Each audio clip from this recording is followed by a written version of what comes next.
What would we do if there was a meteor that would end with 60% of all life in planet Earth, and it approached it and we knew the exact date? Would we try to stop it? Well, that's already happening, just we don't have an exact date. There's also not a meteor, but something worse that is going to kill us alive. Up to 2015, that is the date the documentary 10 billion was published. We were about 6 billion humans on Earth. Now, just 9 years later, we're a little more than 8 billion humans in this decaying planet. During the documentary, we are presented with problems that humanity has faced and how by trying to fix them, we only made it worse and we even created more. All of this, even while being conscious of the damage and without changing anything at all about how we behave about that. This planetary emergency requires immediate solutions. But what is the most alarming is the lack of will from people to listen and act. The lack of empathy and sacrifice takes a lot of people to ignore these urgent circumstances, leaving this whole load until future generations that are going to be facing a very difficult future without the correct preparation for it. If we made little sacrifices for a common good and for the planet, we could try to postpone, delay the effects of this crisis. The reproduction of species is something vital to avoid getting to a point where they're about to extinct and literally be wiped out of Earth. But what happens with that species reproduces to a level so big that there is even considered to a point where it's overpopulation? What true solutions we have? On one side, we can say that it's just reducing the number of persons that require these natural resources, but it's also the most complicated of them all because it involves that the time has to pass and that we need to get a generational jump, a natural generational jump that can allow us to reduce the global population. This, however, is not so probable, and in maybe the next decades, the population is going to keep growing. I mean, we still have the people can just stop having children, and in the case of wanting to have them, they can adopt instead of straight up having them.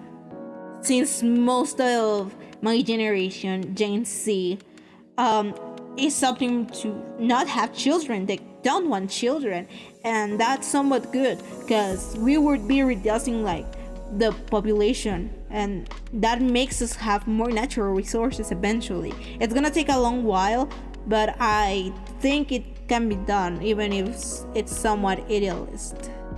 And also, in some parts of the world, family planification has given good results, like in China that they had in one time the concept of the politic of the only son that was accompanied with persuasion, even intimidations and punishments to make sure that was a good thing.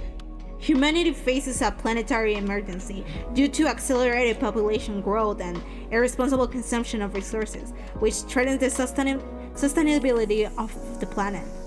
Though we have some solutions, the lack of actions and resistance to these changes aggravates the situation, putting our future and the ones of future generations at risk. One solution that we heard everywhere we go is that we should adopt a sustainable consumption policies that involve governments, companies, and the population. promoting renewable energy, waste reduction, and optimized consumptions with global incentives and regulations. This could reduce pressure on natural resources, but its implementation is difficult due to economic and political interest. One country does not have the same needs as the other one, so they're not going to easily accept another thing. As I said, it's economic and political interested. There's also cultural differences and the need for agreement between nations with different priorities. Although desirable in theory, it is challenging to achieve this global change in practice. It would take years and a lot of trouble for us to get to that point, so it's pretty much gonna stay as a dream for most of us. So even if we try, there is a phrase that describes and will describe the situation forever. Nothing is going to change. People aren't going to change the way they think, the way they live comfortably, just because. We'd rather live in comfort than try to save the planet, and that unfortunately is a truth. No matter how environmentally friendly you think you're being, you're always putting your needs first before the planet. Even me, I'm just talking as if I didn't do that, but I do. I'm also a part of the problem. We're part of the problem. We prefer to live in luxury. Well, maybe not luxury, but we prefer to have our commodities instead of doing something for our planet. It's difficult to change behaviors that have been normal for hundreds of years. So unless any of these solutions are put into practice immediately, it will take years, if not decades, to reach a halfway stable point, and that, if anything, because we're not gonna take this back. It's something that's irreversible. So we'll have just a half stable point. It's not going to be a full stable point. And it's not too late to change your path and future, if I'm being honest. This thing I just read is part of a video I made for school. We had to watch this documentary, 10 billion, and it really opened my eyes a little bit. I must admit that it really felt bad, because we always are conscious of what we are doing, and we never really change. It's a system that has been working for a lot of years, and none of us wanted to change really. Even if we say that, oh, I wish we did this better, I wish we could do this, no one is actually doing anything to change it. We're still using the commodities of our showers, of our cell phones, cars, everything we own. Like from where I am recording this, I can see a lot of things that I don't need. I don't need the headphones I'm using. I don't need the mouse I'm using. I don't need the posters printed and pasted in my walls. I don't actually need a lot of plushies I have on my bed. I don't need that whiteboard. I do not need anything of, well, most of things that I have, but I still want them.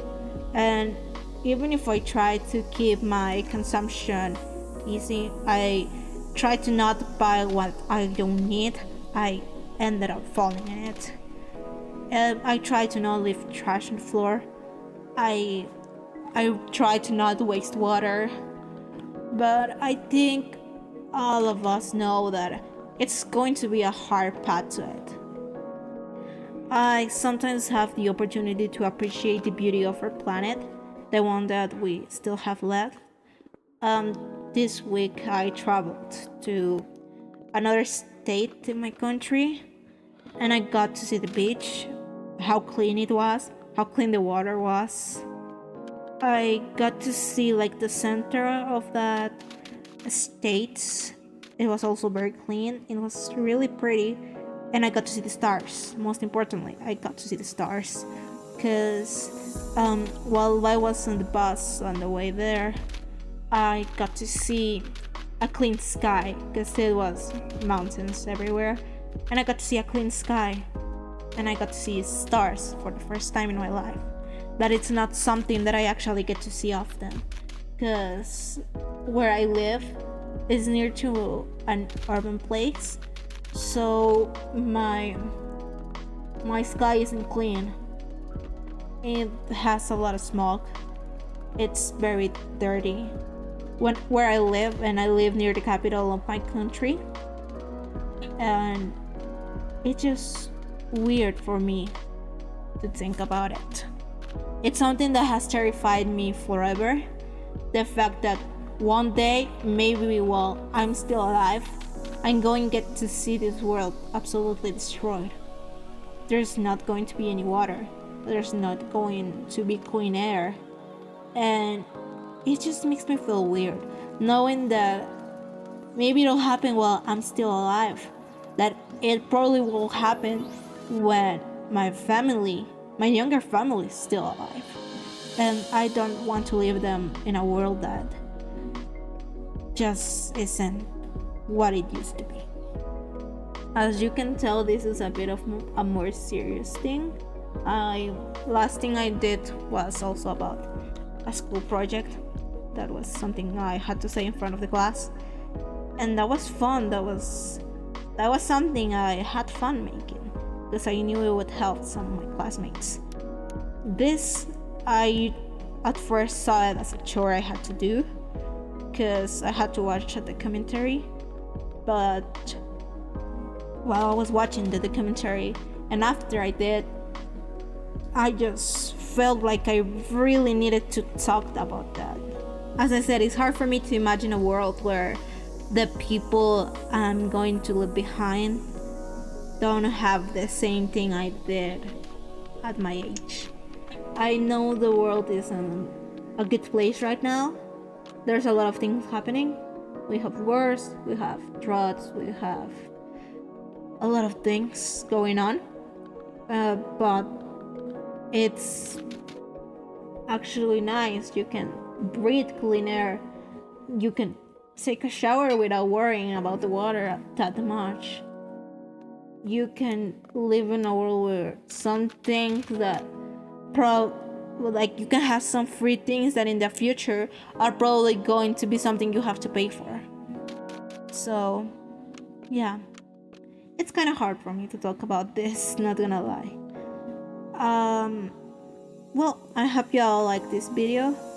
It was interesting to make. So if you want to check out my other video, it's going to be on the final screen. And thank you all for watching me. I want to address the thing you're seeing in the background. I've been building that just for these videos. It's fun. I like to play Minecraft. Maybe one day I'll make an actual gameplay, but I don't think so. For now, this is it. I hope you like my video. If you want to subscribe and give it a like, that would be awesome. So yeah, see you next time, because I have a nice topic to talk about. This was Lyss, and I hope I'll see you around another time. Bye bye.